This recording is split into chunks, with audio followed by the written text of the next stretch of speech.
And good morning, everybody. We are live. Congratulations. You made it through the week. Going into the long weekend, another week of working in the plants, going out there, protecting food safety, doing what you do. And if no one says it out there, Cori and I are going to say it here today. Good job. You did a good job this week, making sure the public is safe. And as consumers of food, I greatly appreciate that. So welcome, everybody, to the Food Safety Chat. If you're new, first off, grab a chair, join us for the next hour for a conversation around all things food safety. There we go. And if you'll notice, this is not a presentation. This is a discussion. And every week I bring on an expert in the field and we talk about a subject that's interesting and hopefully interesting to you as well. So with us here today, if you're familiar with the chat, you're going to be very happy to see Cori here today. So Cori Muse with foodsafetymuse.com. How are you doing today, Cori? I'm doing well. Kind of hot down here in South Texas, but that's how I like it. Oh, definitely. And it is very hot here in Colorado as well. I think they were saying potentially record heat here as well. So, but definitely nothing that you guys have down there with the humidity and everything else. It's you'd be like, oh, whatever, right? So exactly. The last time I showed up to an audit, they were like, why are you dressed like that? Because I had on a puffer jacket and it was like 80 degrees outside. It's 110 here, so 80 degrees feels very, very cold. And my wife and I were on a trip one time, and we were in Bangkok, Thailand. And this was during their cold season. And we were like just roasting. And there were people walking around with sweaters on. And I'm just like, how does that even work? And so, it's so cool to see all these awesome faces here. We appreciate all of you, and we're really glad that you're here today. Wow, Cori, we got a great group here today.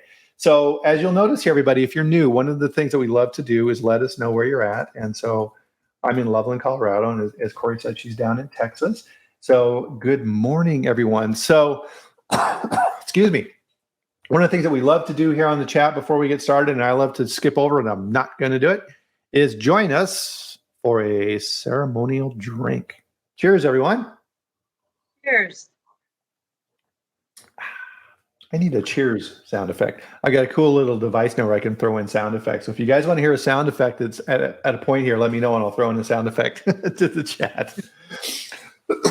Excuse me, which kind of really gets into our talk today, right? Because technology, Cori, I mean, it's just everywhere, right? And we hear all of these new things and all these new activities, and it's accelerated. I remember in the food industry, like 20 years ago or so, what a big deal robots were, right? Mm-hmm. Robotic pallet. They're going to take our jobs. Exactly. And now it's like you walk through a plant, you got the robots that are stacking pallets and wrapping them. And I've been in ones too where you have robots that are moving product around on the floor. Oh my goodness. And all of these type of things as well. So what we figured would be a fun chat here today is, and definitely, I love it because we've got all of our regulars here and new faces here as well, is a talk around AI, artificial intelligence. Jose and I had a chat here a number of episodes ago where we talked about some of the information he got at a conference where a representative from the government of Dubai was going over some of the programs they're using in that system. It was just absolutely mind-blowing. And so we kind of looked at this and said, how can we divide this up into different areas of food safety, food manufacturing, and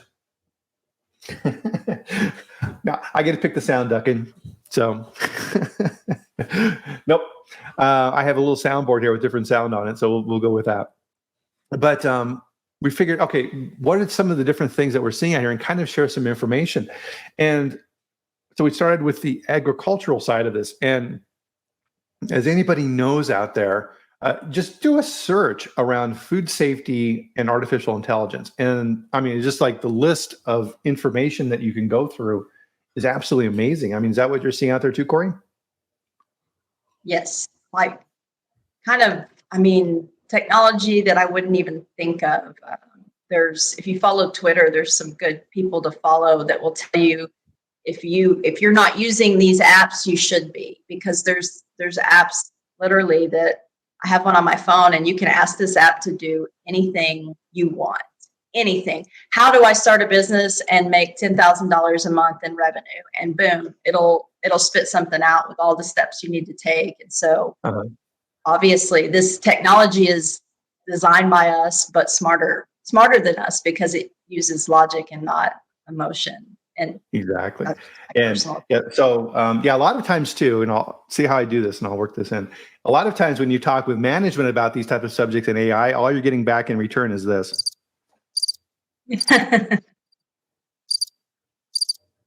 Or they've never heard of it and they think you're crazy. Absolutely.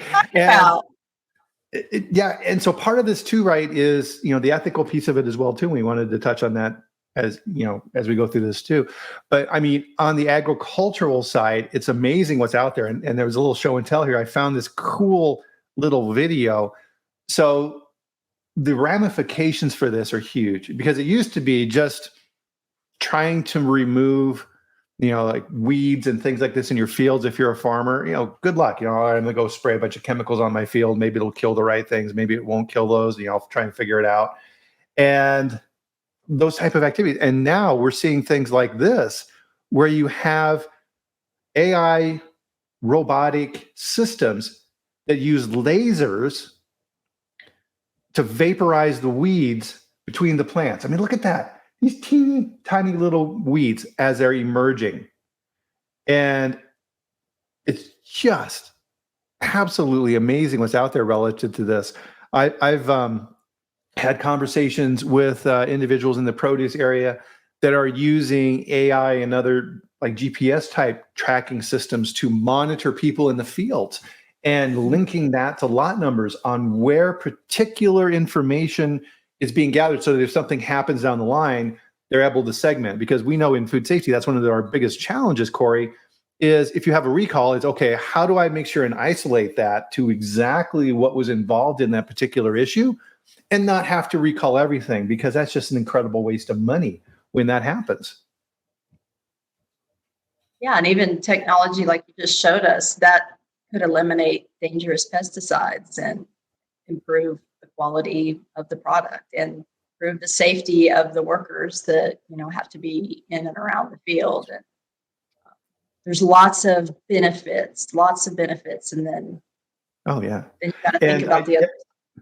I love what Tamaro's doing here as well. Is part of what we're trying to do here, and he's already picked up on it, so thank you, is let's share information here. There's so many good things out there, and we're just starting to really kind of accelerate on this ramp and figuring out this. And to that point is, we don't know what we don't know in a lot of different ways. So the more information we can share as an industry around food safety, those different tools that are out there for AI, the better. And that's kind of the purpose of the whole chat here today, is kind of going through these examples and get this conversation going. So laser weeding, right? Perfect example. Other things I was thinking about as well on the agricultural side is, part of their big thing is, when do I pick my crops?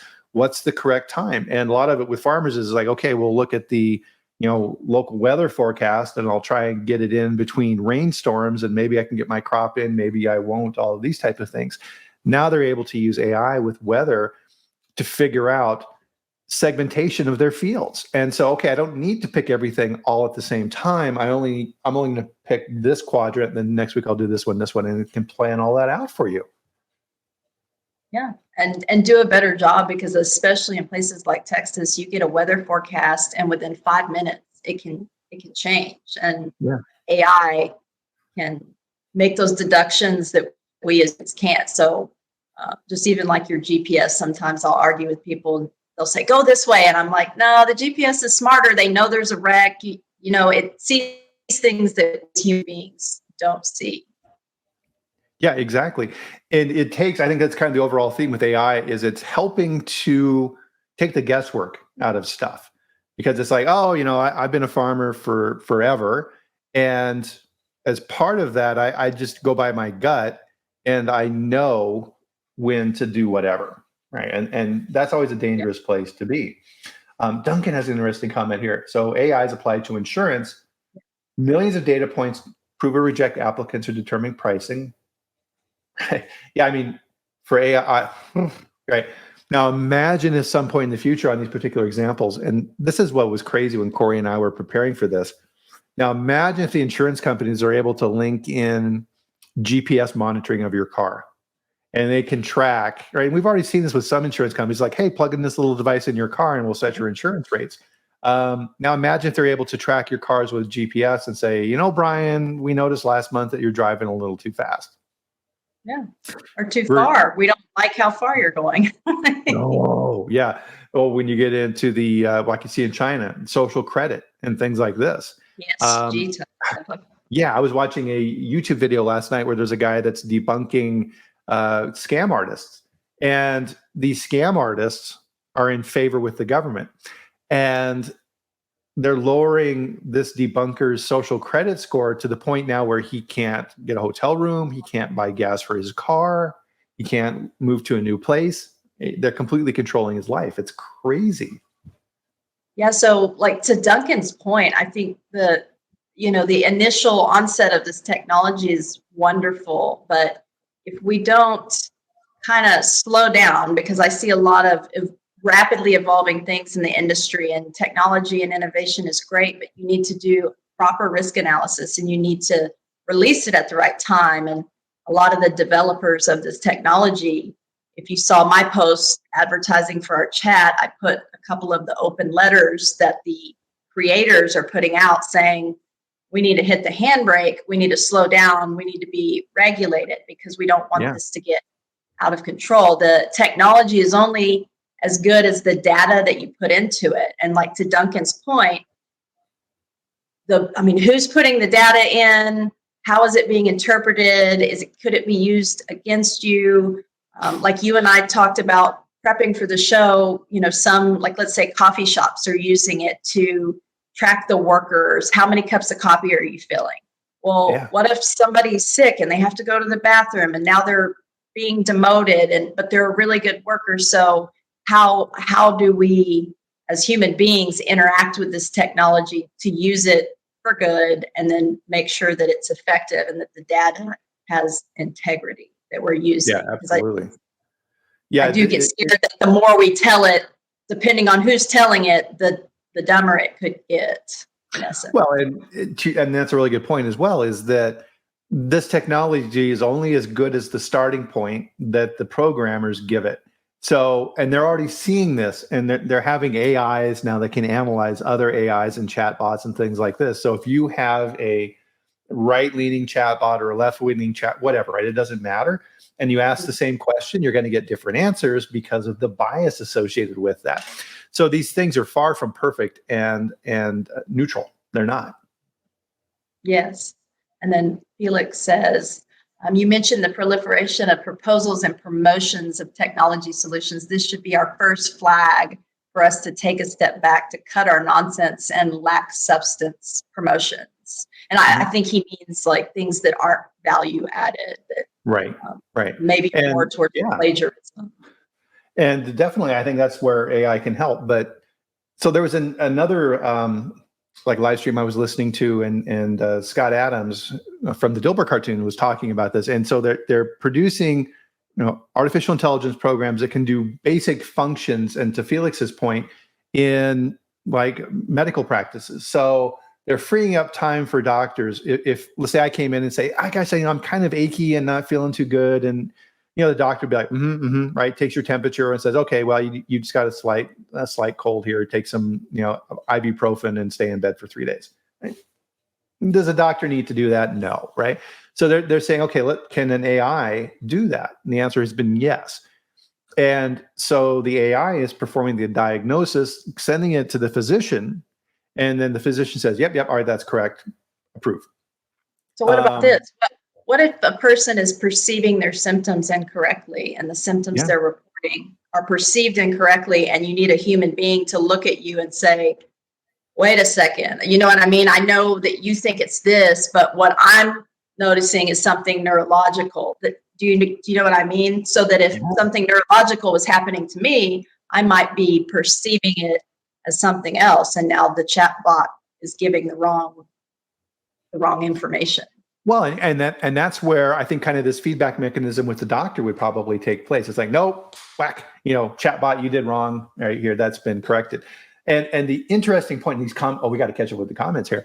The interesting point that Scott was making in this conversation was there's going to be a tipping point where the AI knows more about the diagnosis than the doctor knows.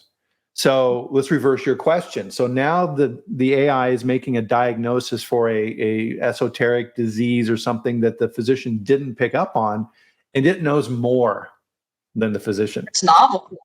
So how does the physician check the work of a AI which knows more about medicine than he knows? And with the ego, how do you get rid of that ego too? Because I'm right. Yeah.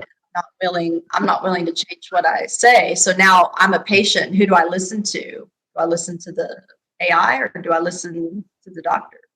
Exactly. And yeah, it's kind of funny because my wife was talking about that last night. She's a pharmacist and she's training a new technician. And the technician came to her and said, the doctor prescribed this drug and it's not the correct application. Should I call the doctor and tell him he's wrong? And she's like, no. She's like, that never works. That will never work. He's like, you can try if you want, but you're going to set yourself up for a career of frustration if you do that. Yeah, but look at Duncan's comment, where he says, we've gone beyond the point where a human or even a group of humans can seriously challenge any of the outputs. Yeah. So that's a concern. You know what I mean? Already it's evolving so fast. They are showing that these AIs are learning languages without being given the tools to learn the language. So it just needs just a tiny bit of information. It's so smart. And all of a sudden it's speaking Farsi when you didn't input anything into it. There's a lot of use for evil. There's a lot of use for good. And then there's a lot of use for it going the other way. Right. And back to your earlier comments, right, where they're approaching the government, these entities and saying, hey, listen, we gotta put some guardrails around this and some brakes or we're going to get in trouble really fast. Yeah. And like to Tim's comment, where's the critical thinking? Well, in my opinion, just like computer programming is math, it's logic. So you're putting a logical mathematical code. So sometimes in critical thinking, you do need a little bit of a human aspect to it. You can't be a robot. It's not good for a human being if I'm articulating myself correctly. Yeah, so Duncan's got a good comment here too. See, chatbots, and I've played around with chatbots, they're kind of interesting, are a misdirect caused by generative AI. AI isn't about generating a text diagnosis like GPT, right? Although he has maybe a typo or not, but definitely Duncan knows more about this than I do. Wow. He knows a lot. Yeah, and that's where it's like, where it gets scary, right? And this is part of the ethical conversation that we're weaving into this as well, is do we want this, right? Do we want AIs that are monitoring us like Duncan is talking about here and saying, hey, Bryan, okay, this is your fourth cup of coffee here this morning. You need to stop. Really? Yeah. Screw Coffee you. machine shuts off. Yeah, exactly. But go ahead. Oh, I was just gonna say, yeah. Your coffee pot's been shut off, and we've sent an email to your physician notifying him of your behavior. Yeah, exactly. You're like, wait a second. I was just having a little fun over the weekend. It's nothing to put in my medical chart and raise my insurance rates up, and then refuse me treatment for other things. And those are kind of the things that could be scary. But there's already software that you can make a food safety plan. An entire food safety plan. So things like that, as an auditor, when I come in and I say, okay, well, how did you design this? And they say AI. Okay, well, who's running this? And are they equipped, or are you just using the AI to spit something out? And then you need a human being to manage it. And if those human beings aren't apt, then now we're going to have a problem. Exactly. Oh, so we talked a little bit about agriculture and some of the AI stuff in here. So the next area I had written down here was procurement. Oh my goodness, right? having an AI that is constantly monitoring your inventory and your orders and your production schedule and predicting what you actually need. So instead of a person, sitting there and saying, "Oh, okay, it's time to order a truckload of this or whatever," the AI is looking at market conditions and pricing, and there's a war in Ukraine that is impacting global supply chain for wheat, and we need to order some extra reserve inventory, and it's managing all that, like Duncan's talking about. It's all of this predictive capability that AI has, that it's doing this 24/7, right? And it's looking at this information in real time.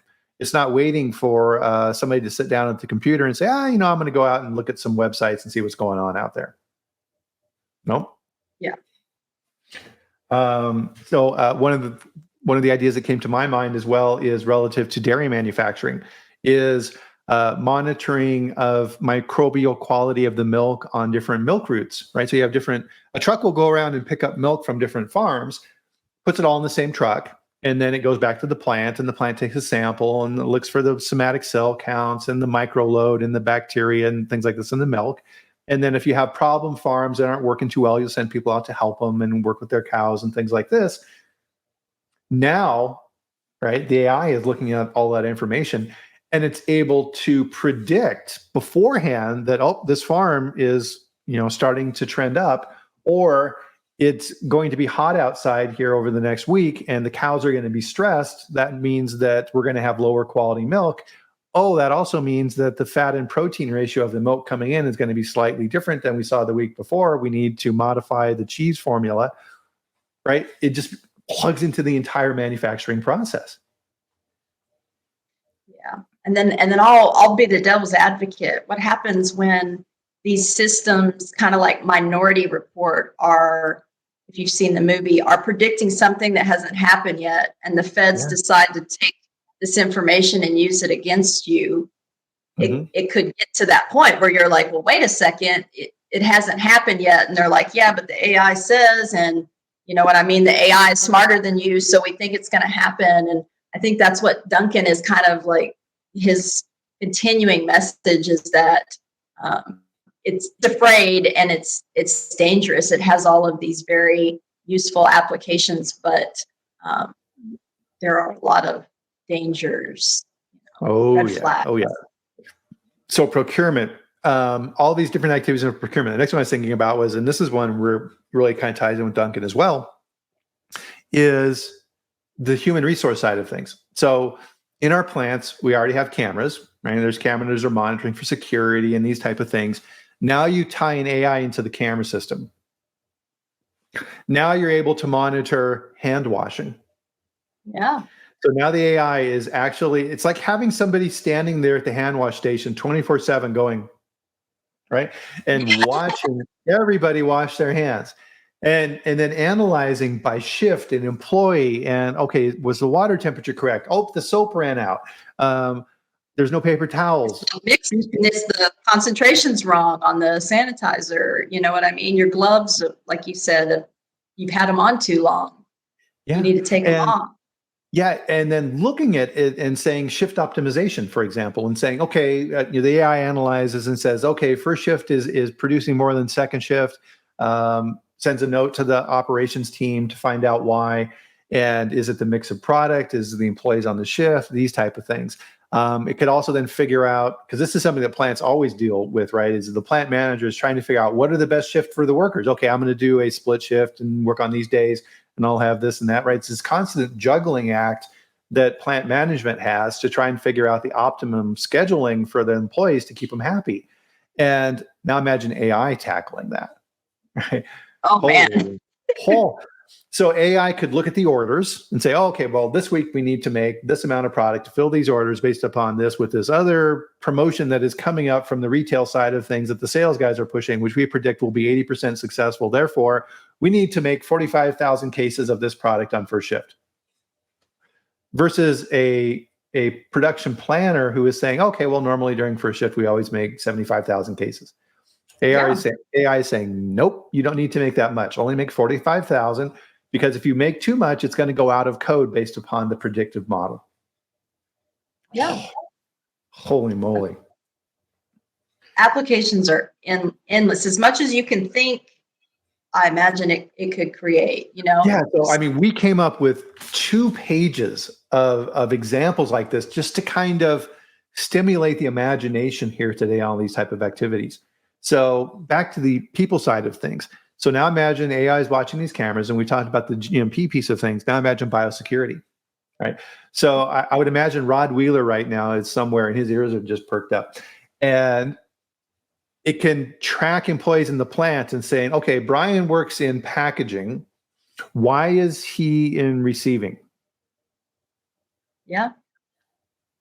Or there's people outside milling around the outside of the plant. I need to notify somebody to go investigate. Or track, having the AI identifying when people should be visiting the plant and when people shouldn't be visiting the plant. So if I work on first shift and I'm showing up on second shift and I go to get in the plant, it's like, nope, you shouldn't be here. Yeah, and then I'm always going to be the one that's playing devil's advocate. What happens when upper management uses that against people? Like I don't like so and so, and I see some inefficiencies, but there's also inefficiencies in person B, but I don't like person A. I'm going to choose to get rid of person A using this data. So how do we apply this objectively?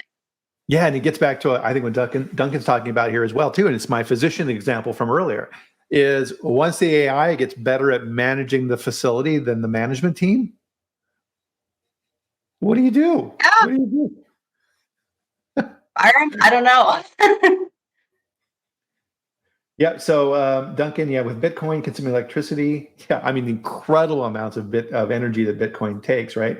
And that's on purpose that it does that, right? Because it wants to limit it, right? There's only so many Bitcoin. Oh my goodness.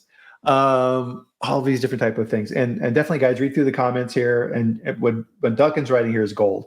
And to your point then, performance reviews. Okay, Bryan, we've noticed that your efficiency lags behind the top 20% of the team on first shift. Therefore, you're not getting a raise this year. Well, what if you have arthritis and you're at a fresh cut operation and I can only cut so fast because I have rheumatoid arthritis and it's 35 degrees and my joints are, that would be an EEOC claim, in my opinion. Do you know what I mean? If someone were to say, all right, Cori, your performance is lower than Bob, and Bob's 18 years old and he's slicing it up, you know what I mean? So, well, now the AI may say something like, well, we have determined, we being the AI, that the optimal age of an employee on the production floor is between 18 and 47 years old, right? And once you get above that age, it's going to move you to a new role. But would that not be discrimination?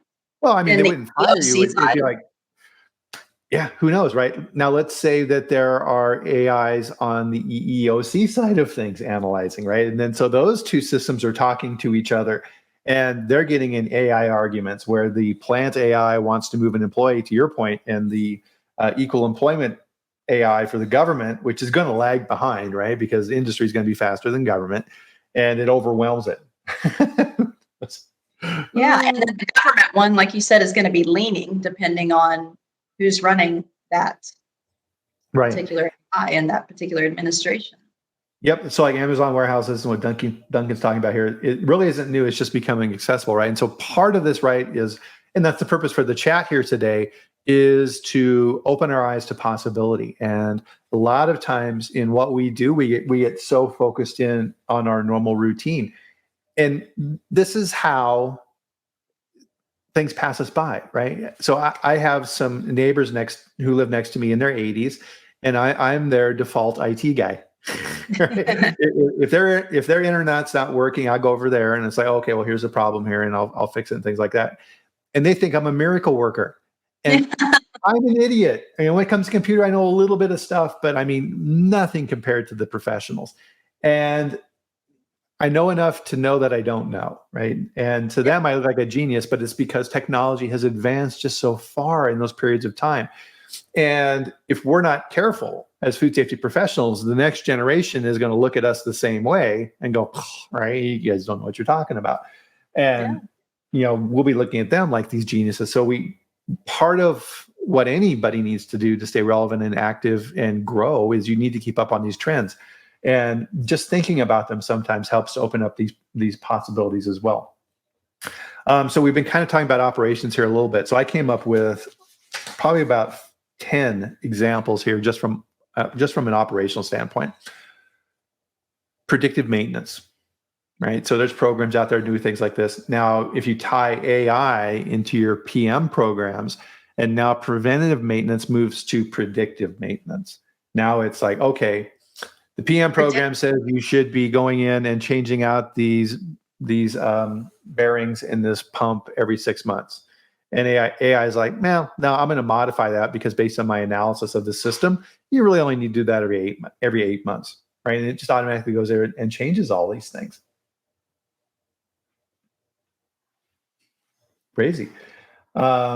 So GMPs and gloves, right? We talked about that. Lot sizes, record keeping. Oh my goodness, right? The bane. And this is something that you and I were talking about, Cori, is all the paper that's still out there in our industry.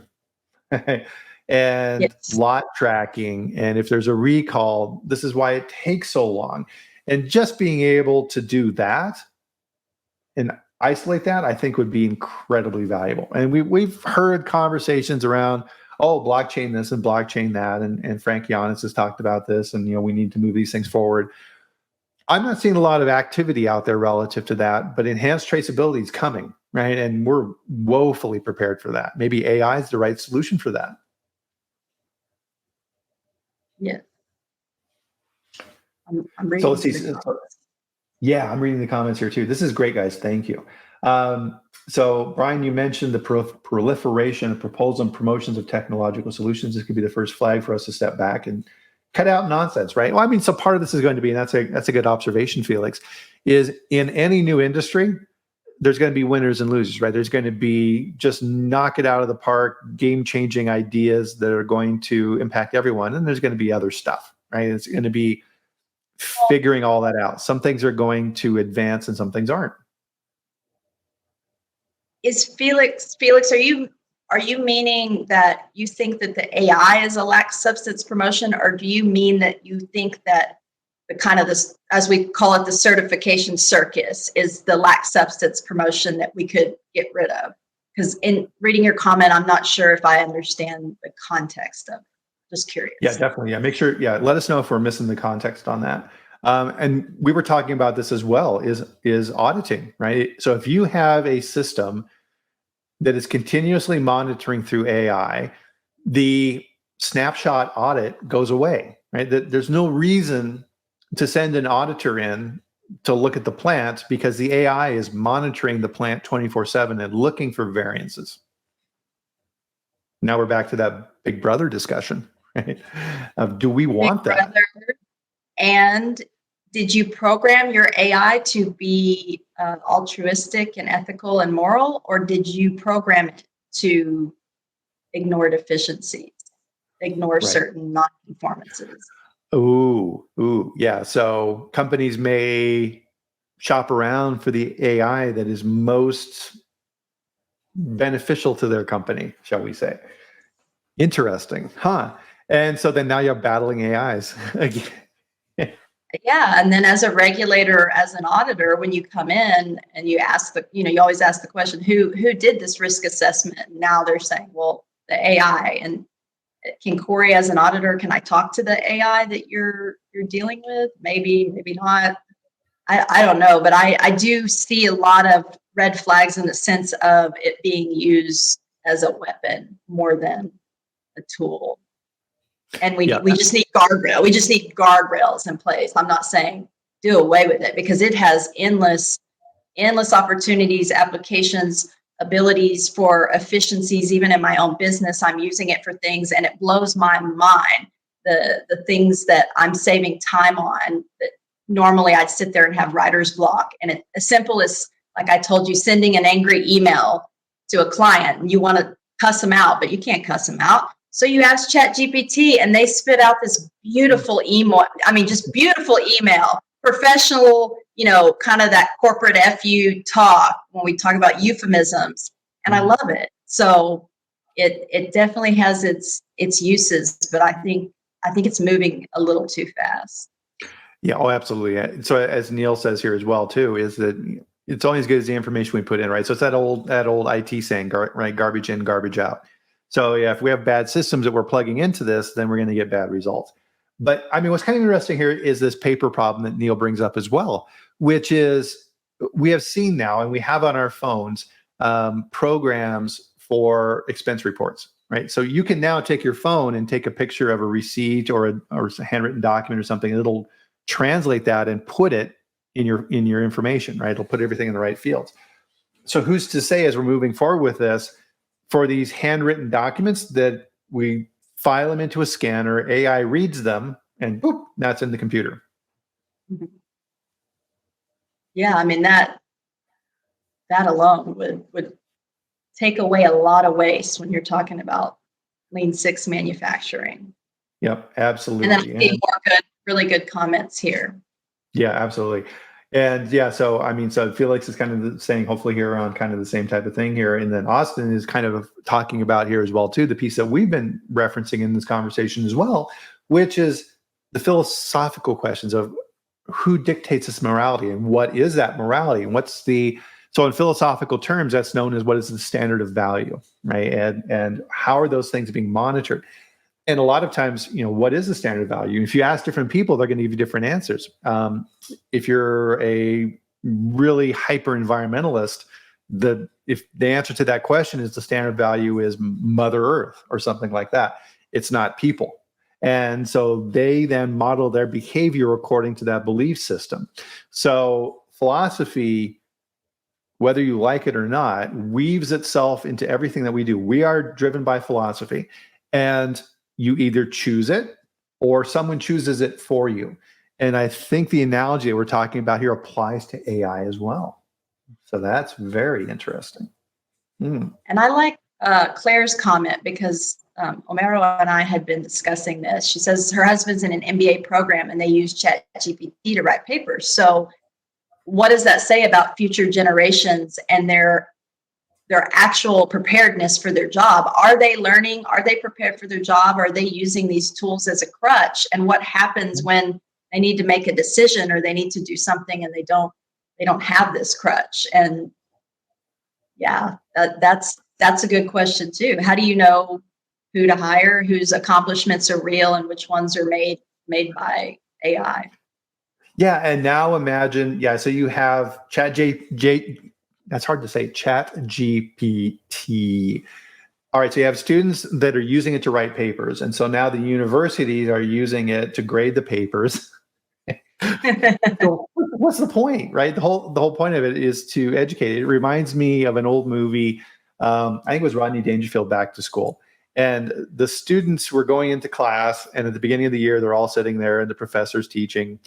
And then they're putting out recording devices. And then over the course of the semester, it keeps going to different scenes, and more recorders show up to the point where the entire student attendees in the class are all just devices recording the lecture. And then the final scene for that is that the lecturer himself is just a speaker, and then they're just recording. It's like, it's just, what the heck's the point? And then that turned, I see the movie Surrogates at that point with Bruce Willis. If you've seen that, where all the humans are just living in a pod in their apartment and they never leave, and they just send their body double robot out to interact, and then all humanity is lost in that sense. The true meaning of humanity, at least. Yeah, and I mean, so we've been thinking about this as a species for a while, and back to the meme that I put together for this chat, which is the Terminator robot, right? Skynet and all these type of things where the computers take over.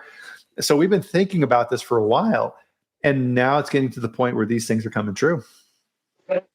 Yeah. Let's see, what other good ones is corrective and preventive action, having AI to analyze failures in your processes.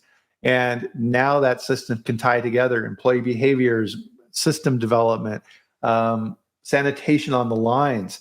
Oh my goodness. Imagine now that after sanitation, this one just kind of came to mind here too, is after sanitation, drones are sent out in the plant to inspect all of the cleaning.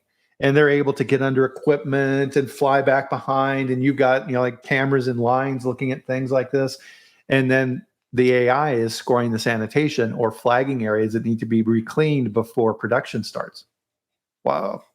Then you don't waste your time, or even with your environmental monitoring program, it finds inefficiencies and you're wasting your time swabbing in one area when really you should be swabbing in another area. Yeah, to Duncan's point here, and this was kind of like the earlier insurance example, where it evolves to the point where it's making decisions and you don't know why it's making those decisions, right? Because it's not sitting you down and explaining it. It's saying, nope, do this. And you're like, oh, okay. And to Felix's point, if behind the scenes, whoever's driving that is making decisions that are not appropriate or ethical in those particular examples, right? All the humanity and all these type of things are gone from these type of decisions. But then part of this too, right, is the generational example as well. How much of this is just our fear, right? Anytime a large technological leap happens, people are afraid. And oh my goodness, right? These automobiles that are now taking over the streets are, people are going to get ran over all over the places. And, we're going to be able to move quicker and all these type of problems. And do we really want to do this, right? Anytime there's a big leap, these things happen. I don't know. Maybe that's part of it too, Cori. What do you think? I mean, a little, but I believe when the main developers are scared shitless, I'm scared. Yeah. I mean, Elon Musk has talked about if we're not careful, all of humanity will die. And that's a pretty bold statement to make, is that if you don't put the handbrake on this, we're all going to die. Yeah. And whatever he means by that, I don't know if he means they're going to take over, they're going to extinguish us because we're killing the planet and they don't want us here. I mean, who knows? But I do think that we need more guardrails in place. And because AI is so smart and it is evolving clearly way faster than the human brain ever evolved, right? We need those guardrails in place. Yep, definitely. So yeah, and Felix says fear is fully justified. Yeah, right. And that's it. It pays to be prudent for sure, right? So we need to make sure and look at those type of things. So some other examples I came up with is tasks in the plant that nobody likes to do, right? Internal audits, right? It's like, hey, who wants to be on the internal audit team? Whoosh, right? Everybody runs away from you like crazy. So now you have a system that can perform internal audits all the time. So now you have an internal audit AI that's reviewing records and looking at procedures and then cross-checking that with behavior on the floor, flagging deviations. Employee illness. So now the AI could track employees, and let's say you have temperature monitors, like IR cameras in the plant, and it's watching the employees and looking for people with fevers or these type of crazy things. Part of what came up with COVID as well in that particular example, right? These things, I mean, all these rabbit trails and all these different things these things run down is, I don't know how many people know this or not, but I mean, as part of COVID analysis and tracking of the infections and things like that, different organizations dialed into wastewater systems in communities, and they would monitor viral loads in the waste, right? So now is government going to be monitoring that as well? Oh, crazy, crazy, crazy. Wearable analytics. Yeah. I mean, at some point in time, you got to figure, right, they're going to stick a chip in our head, right? And now they're going to be monitoring us directly. Yeah. And I mean, the more AI does our jobs for us, I believe depending on the person, it can make you incompetent. It could supplement your knowledge and you could use it as a tool, but it could also be a crutch. And now you've got a whole facility of people that don't understand why we're doing internal audits and don't even understand the information that the AI is spitting back out to them. But then maybe we say, well, the AI tells them how to do the corrective actions. So then why do we even need a food safety team if the AI can do all of that for us? Exactly. And now overlaying this with virtual reality. So as you are stripping apart a piece of machinery to clean it or things like this, you're actually, manipulating it in 3D space And it is showing you as you go through that process how to do it, right? It's like, take this bolt off, remove this panel. And it's actually moving those things off as you're doing it. And then it's inspecting those as they're being cleaned, right? And telling you to move on to the next step. So now you have virtual work instructions on how to do things. Wow, crazy. Yeah, you see on LinkedIn, right? These programs that you have now where like, and you've probably seen this too, right? With the sheep walking down the trail, and it gives them all different colors, and it counts them, right? In real time. It's keeping track of all the different sheep. Is that us? Or are we Well, yeah. I mean, it's moving. It could be moving So that Neil way. says here, Neil says we they're are, already. wow, wearable analytics, right? So at what point do we just become an extension and a tool of AI versus the other way around? Right? Which is the kind of way it seems these things are all going. Because every example that we've talked about here today of this technology and applications,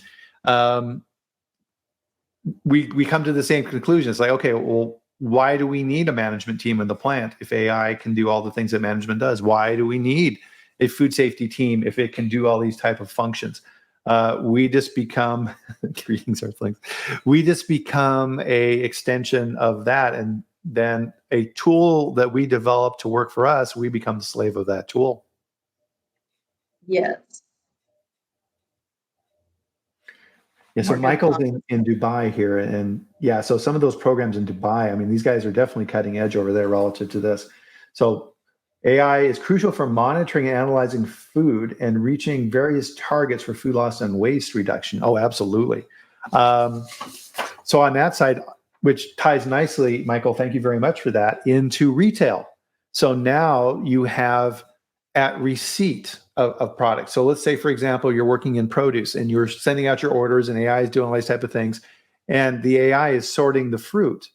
And it's saying, oh, this one's slightly bruised, boop, goes over this way. This one goes here to this customer and things like this, and sorting all these type of things.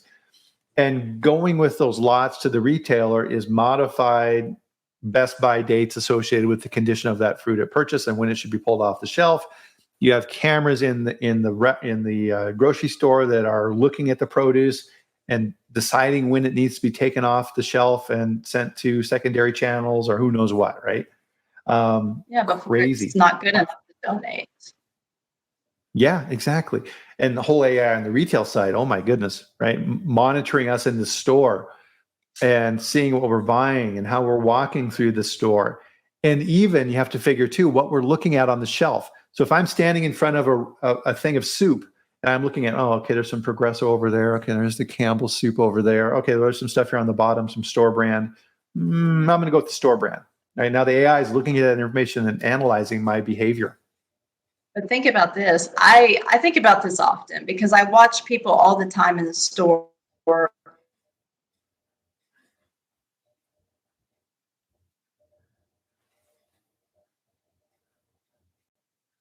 Oh, I think AI has cut Cori off. Doesn't like her comments. So we'll continue on here looking at these examples, and hopefully her camera will catch up here. Costco does this as well in the retail side, is recall notifications, right? So at Costco, it knows everything that you buy. And then if there's a recall on those items, it lets you know. So it could also tie in data relative to potential recalls and saying, hey, listen, CDC is doing some work around epidemiology, and we think there may be a recall that is starting in this area. Hey, Cori. Hey. We're talking about predictive recalls for retailers. So we have actual recalls. Now imagine if AI for retail is able to look at consumer data and trends and potential illness complaints and reports from CDC, and it starts predicting which products are going to be involved in a recall. Yeah. That's some scary stuff. Yeah.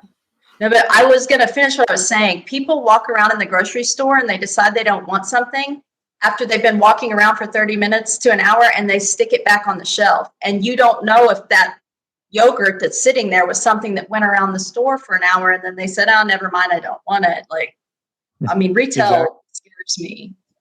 Yeah, and then you're like this. That's for you, Duncan. What's that saying, right? Men are just boys in big bodies, right? So that's definitely me.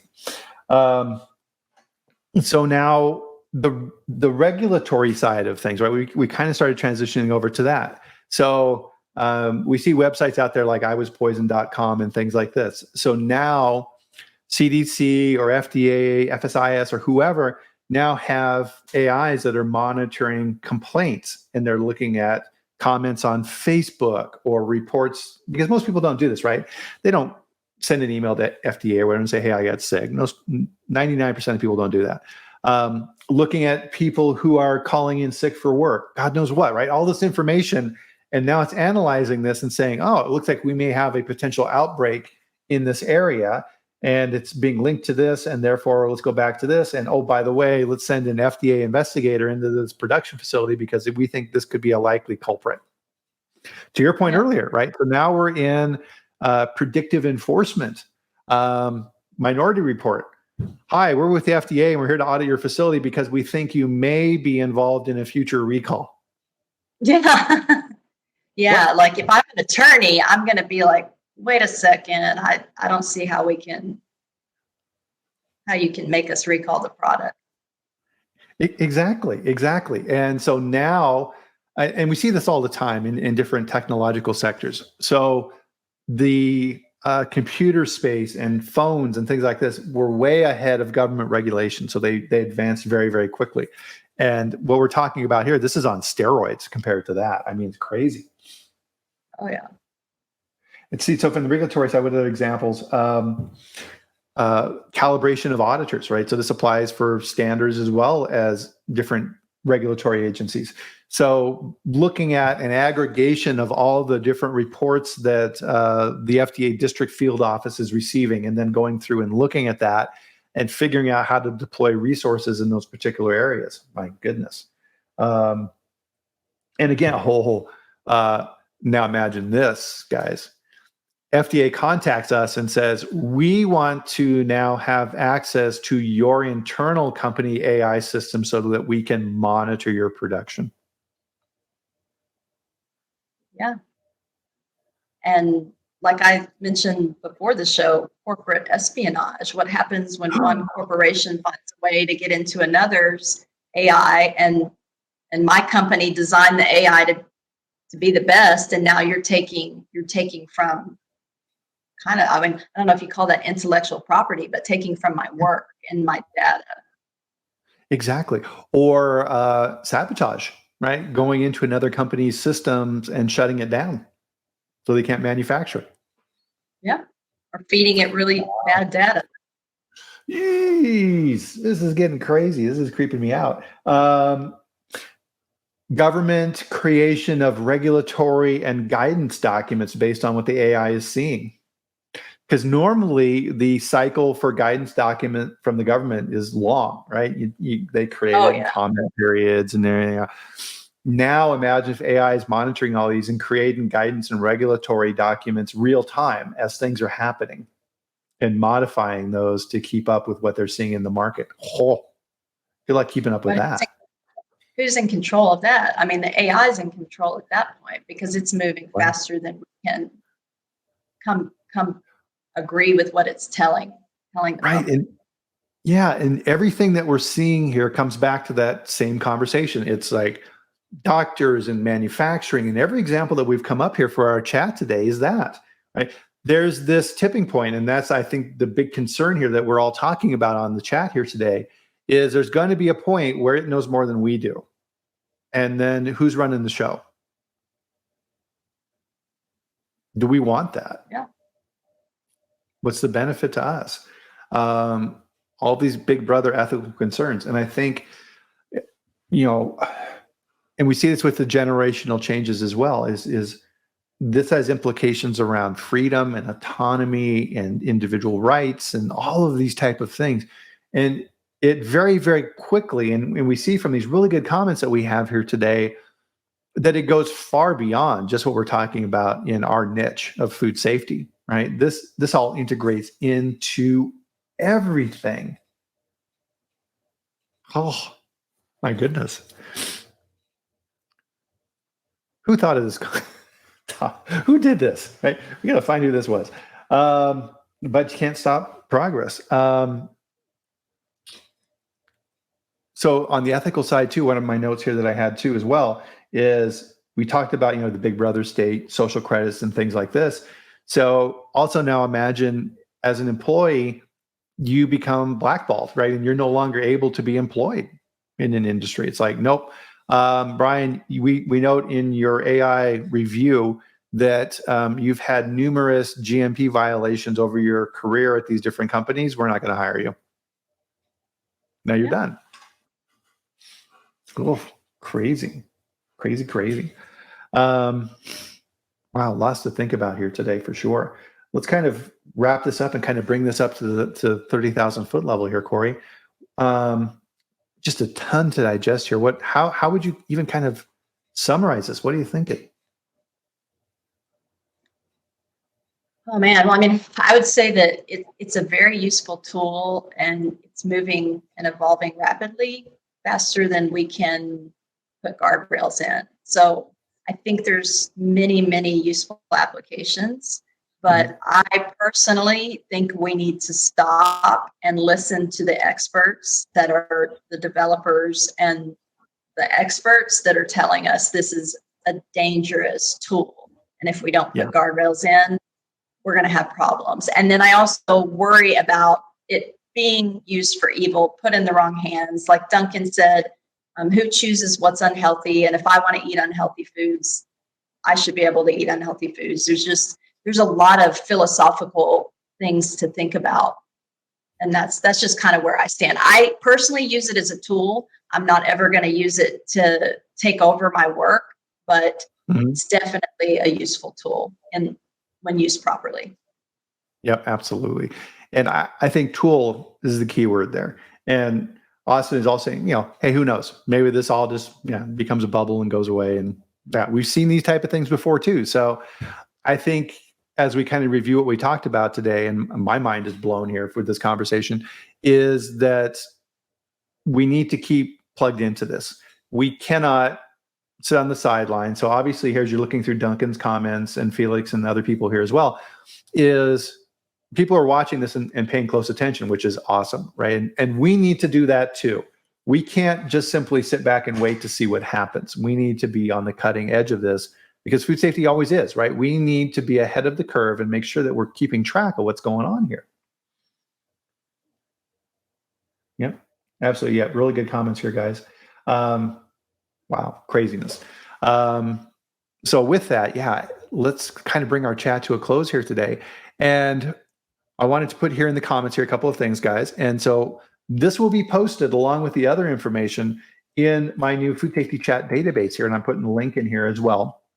So all of the chats and all the information I put into the searchable database with MP3s that you can listen to your car, transcripts of the conversations. I'll be doing a transcript for this one and putting in there this over the weekend. And I keep this up on real time so that you can then go back and access this information to keep fresh on these different type of topics. And if you want real-time information as well, is I've also got the locals group, right, which is free, and I post information on recalls and other fun stuff out here as well. So definitely check those out. Anything else out there, Cori, that you've got going on that you'd like people to know about? Well, just my usual stuff, and we just recently got approved as lead instructors for HACCP through the International HACCP Alliance. So my business will be putting out dates for training, and then pretty soon we'll have a version in Spanish as well. Nice. Congratulations. And so definitely, so Cori's website is here, foodsafetymuse.com. Check that out. I'm sure you get the information there, and her email's there as well as mine. So, wow, great conversation. Like Rick says here, it's like, oh, it's on to me, right? So it's going to become an activist. Good one. So, man, fantastic conversation. Tons to think about over this long weekend for sure. So with that, guys, we'll close out our chat. Fantastic feedback, fantastic input, guys. This is why we do this, right? It's to share this information and get everybody thinking about what's going on in the future and everything else, because we're building it right now in real time. So thank you for being here and investing this time. Greatly appreciated. And I know Cori appreciates it as well. So with that, we'll bring this chat to a close, guys. See you back here next Friday at the same time. So 8 a.m. Mountain Time, 10 a.m. Eastern for the next food safety chat, where I'll have our next expert on to talk about our next fascinating subject. So with that, enjoy your weekend. You've earned it. And we will see you back here next Friday. Thanks again, Cori. I love having you on. Always a great discussion. Thanks, everybody. We'll see you next weekend.